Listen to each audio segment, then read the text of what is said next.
Hello, welcome to Talks from the Abyss. This is your host. For now, you can call me Abyssm. And we're relaunching this channel. I think my last thing I put up here was in 2019, but I'm back.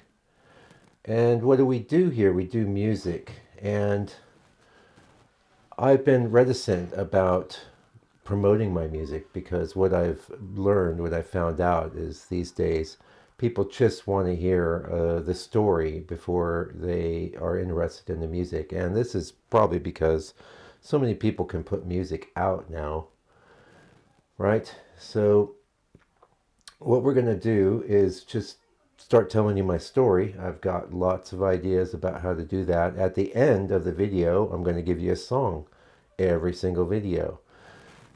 I I've been hesitant to do this because really I think music should stand on its own. On the other hand, I have lots to say about this. I make my living as an artist, not as a musician. But I've been making music since 2003, and we're going to tell you a bit of the tale.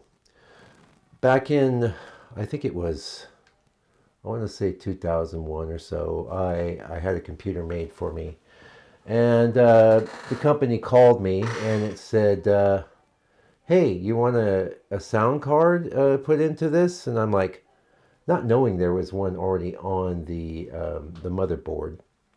I said, sure. Well, what do you got? Oh, well, it's a sound blaster, and some of you oldies would know the sound blaster. It was quite the thing back in the day. It was one of the first dedicated consumer audio cards.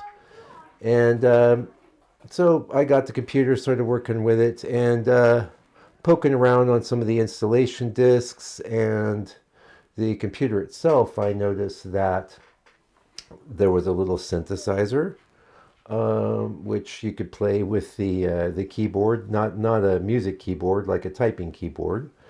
And I started making a little music with that. And then there was two other programs on there. One was called N-Track, and the other was called Fruity Loops. And you probably heard of Fruity Loops, okay? So I started messing around with N-Track first, and N-Track was a multi, you could do simultaneous recordings of different sounds. So, not simultaneous, but you could lay down a vocal, lay down a guitar, and my partner at the time and I started making some tunes, and she played a bit of guitar. I don't play guitar very well at all, but we put together some music, and I was basically hooked. The one thing I wasn't that hooked on was butting heads with her. She was a pretty good artist in her own right, and she went on to do music with other people and things later. We since broke up quite a long time back, but we're still friends. Anyway, I moved from the N track over into Fruity Loops and started messing around. If you don't know what Fruity Loops is, started as a drum machine basically, and you have these little cells. You can put in a pattern and load up a sound, and you're making music.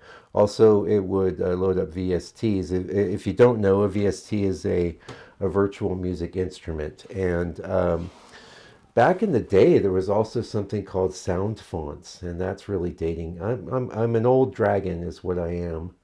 But there's plenty to impart about the early days of music production on mostly PC. Oh, actually, that's the only thing I've ever worked on.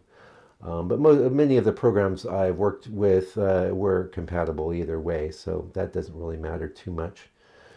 Uh, wasn't long before I was making songs. One of the things that I was challenged with was, of course, getting the notes in there, but I went to MIDI right away, and I have been making music since 2003. This is 2006, so we're on 23 years now. And it wasn't long before I got a music type keyboard, something pretty basic. And one of the things with that was I'm not trained on playing keyboards. So I was making songs in one of three keys. I was either the key of C, which I would just play in the white keys, or the key of F, or the key of G, where you just could basically move to one of the black keys. And I made a lot of songs, and some of them were quite good, and I will be sharing some of those on this channel if you're interested. So now I don't know how many people will pay attention to this, and at the end of the day, this is the modern age. We can all scrabble for the limited amount of attention that's available. We've got a lot of things grabbing at us.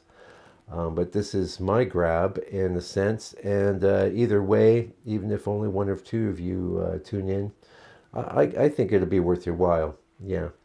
So it wasn't long before I put out my first album, and the name of that project was Theory of One. Now I am basically just going to be putting tracks out from Theory of One. My second project was called The Yawning Abyss, and the project I've been doing since 2018 is called Abyssm, and that will be the project that covers everything. So basically, that's our introduction today. I don't know, I forgot to set a timer for this. I'm going to try and keep these talks to 10 minutes, and then, of course, you'll have the music afterwards. And I hope you enjoy it, and you can definitely talk to me in the comments. I will be endeavoring to put links to, I have been on Bandcamp forever. I've sold a few things there. But like I said, promoting my music is not one of my strong suits. This is an effort in that regard, but it's also an effort to reach out and connect with people. So until I come back very soon with another video, maybe tomorrow. I haven't settled on the maybe every other day, or it might just be every day. We'll see how it goes. But until I do, please take good care of yourself and stay out of the trouble. Now, this track that I'm going to be sharing today is called, I gotta look.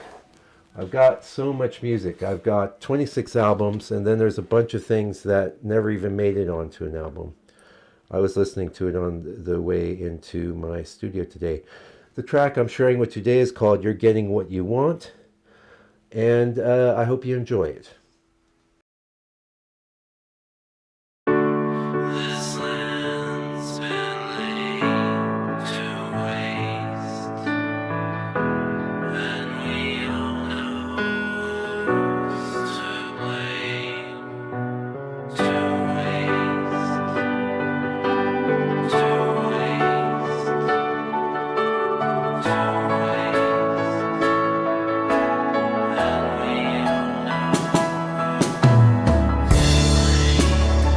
There's a delivery. It's for you. It's for you. It's what you want.